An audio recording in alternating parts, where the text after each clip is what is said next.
ओ परमात्मने नमः। इस श्लोक शुरू करने से पहले एक छोटी सी किंतु अति महत्वपूर्ण बात कहना चाहता हूँ कि जो व्यक्ति श्री कृष्ण को जानते हुए नहीं जानता है, उसके मन में यह प्रश्न बार बार उठता होगा कि श्री कृष्ण यहाँ गीता में आत्म प्रशंसा क्यों किए हैं, अपने को ही सब कुछ क्यों बता रहे हैं। यह तो अपनी मुंह अपनी बात वाली बात हो गई, यह तो बड़बोलापन है, वगैरह वगैरह। तो उन लोगों से एक साधारण सा प्रश्न है कि यदि आपका कोई शुभचिंतक किसी विशेष संकट में है और वह अपनी सारी समस्याओं को आपके सामने रख दिया है और आप उसकी समस्याओं को यूँ चुटकी बजाते ही खत्म करने या उससे खत्म कराने का पावर रखते हैं, जबकि आपका वह शुभचिंतक आपके पावर को नहीं जानता, तो आप वहाँ क्या करेंगे? इसका उत्तर कमेंट बॉक्स में ज़रूर दीजिएगा। मेरे ख्याल से तो आप भी वही करेंगे जो भगवान श्री कृष्ण ने वहाँ कुरुक्षेत्र में किया था।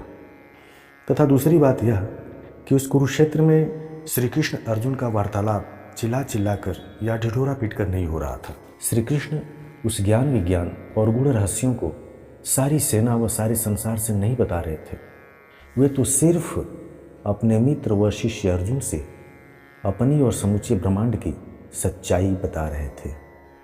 और यह बात अलग है कि संजय अपनी दिव्य दूरदर्शन क्षमता से वह सब कुछ लाइव देख सुन रहे थे और उन्हीं के द्वारा तथा महर्षि व्यास के प्रयास से आज सारा जगत जानता है। हमें गीता को किसी जात या संप्रदाय विशेष से जोड़कर देखना हमारे जीवन की सबसे बड़ी भूल होगी। गीता तो गूढ़ रहस्यों से भरा पड़ा है, परम ज्ञानवर्धक, कर्म ज्ञान और जीवन प्रेरक शक्ति का संग्रह है। यह तो इतना गहरा सागर है कि ऊपर से देखने पर सिर्फ लहरें और झाग के सिवाय कुछ नहीं दिखाई देता, परंतु अंदर प्रवेश करने पर, गहराई में घुसने पर पता चलता है कि कितनी अकूत संपदा इसमें भरी पड़ी है। अध्याय 9 श्लोक 16। भगवान आगे कहते हैं, अहम क्रतुरहम यज्ञः स्वधाहम हम औषधम मंत्रो अहम हमेवाज्यम अहम अग्निरहम हुतम। अर्थात क्रतु मैं हूँ, यज्ञ मैं हूँ, स्वधा मैं हूँ, औषधि मैं हूँ, मंत्र मैं हूँ, घृत मैं हूँ, अग्नि मैं हूँ और हवन रूप क्रिया भी मैं ही हूँ।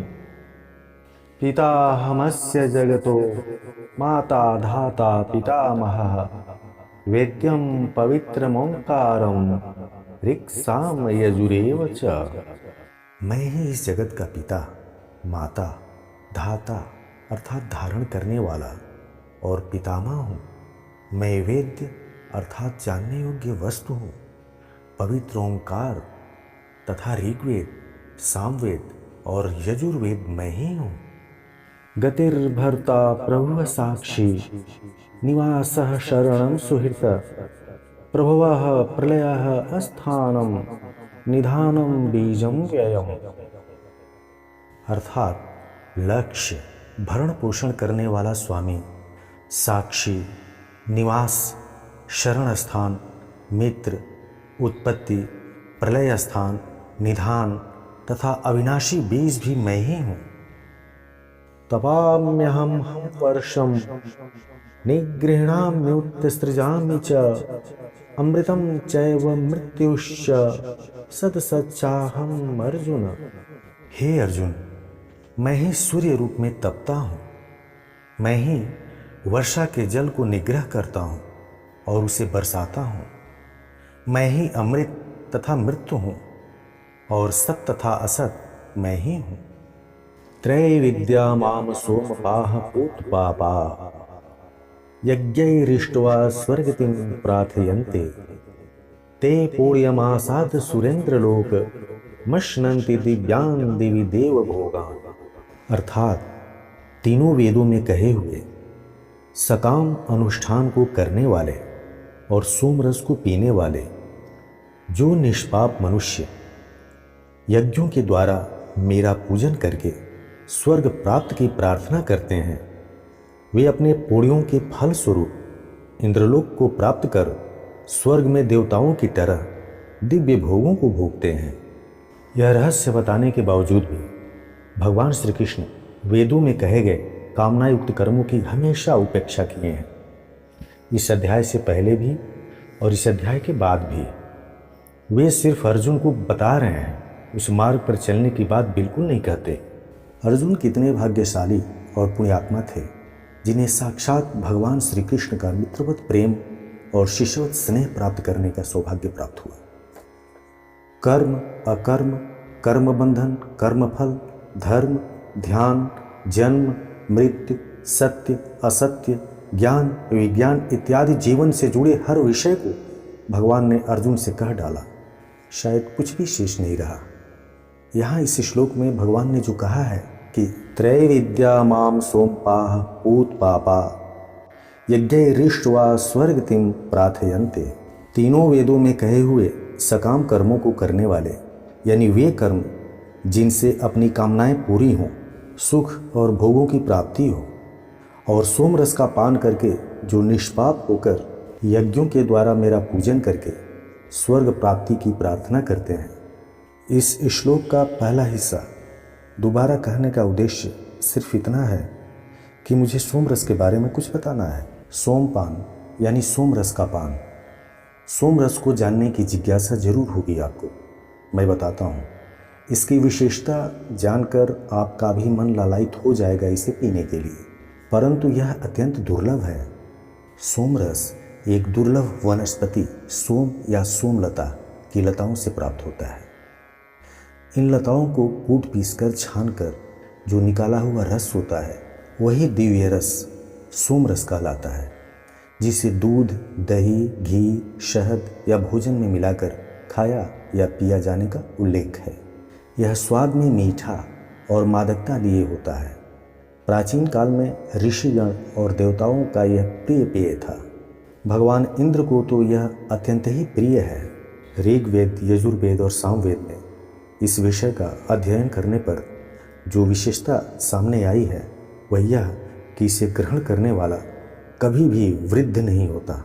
शरीर और मस्तिष्क अत्यंत बलिष्ठ हो जाता है। शारीरिक या मानसिक कोई भी रोग कभी भी नहीं होता। मन और विचार शुद्ध होकर देवतुल्य हो जाता है, जिससे मनुष्य पाप कर्मों से मुक्त हो जाता है। वेदों के अनुसार इसे पीने वाला इतना पराक्रमी हो जाता है कि कोई भी शत्रु उसे बिना छल के पराजित नहीं कर सकता।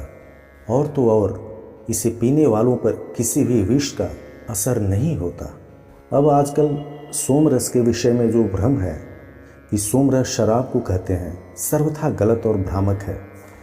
कहीं भी किसी भी प्राचीन संस्कृत शास्त्र में शराब को सोम रस नहीं कहा गया है, बल्कि मद्य, मदिरा, मधु, सुरा, द्राक्ष इत्यादि नामों से संबोधित है यह शराब। यह वनस्पति कुछ पर्वतों पर जहाँ जल स्रोत होता है वहीं उत्पन्न होता है। शायद इसका नाम सोम यानी चंद्रमा के कारण ही सोम पड़ा होगा, क्योंकि चंद्रमा के बढ़ती कला के साथ ही इसकी छोटे छोटे पत्ते निकलने शुरू होते हैं। जैसे शुक्ल पक्ष के प्रथमा को एक पत्ता, द्वितीया को दूसरा पत्ता, इसी प्रकार पूर्णिमा तक 15 पत्ते निकल जाते हैं और फिर कृष्ण पक्ष के प्रथमा से एक एक पत्ते गिरकर अमावस्या तक समाप्त हो जाते हैं। सोम दर्शन काल में यानी शुक्ल पक्ष में हिली गई लता का प्रभाव अधिक होता है। ते तम भुक्त्वा स्वर्गलोकं विशालम क्षीणे पूर्ये मृत्युलोकं विशन्ति एवं त्रैधर्मं मनो प्रपन्ना गतागतं काम कामा लभन्ते। वे उस विशाल स्वर्गलोक को भोग कर पुण्य क्षीण होने पर मृत्युलोक को प्राप्त होते हैं। इस प्रकार स्वर्ग प्राप्ति के साधन के रूप में तीनों वेदों में कहे हुए कामनायुक्त कर्म का आश्रय लेने वाले और भोगों की कामना करने वाले व्यक्ति बार बार जन्म मृत्यु को प्राप्त होते हैं, अर्थात पुण्य के प्रभाव से स्वर्ग में जाते हैं और पुण्य क्षीण होने पर मृत्युलोक में आते हैं।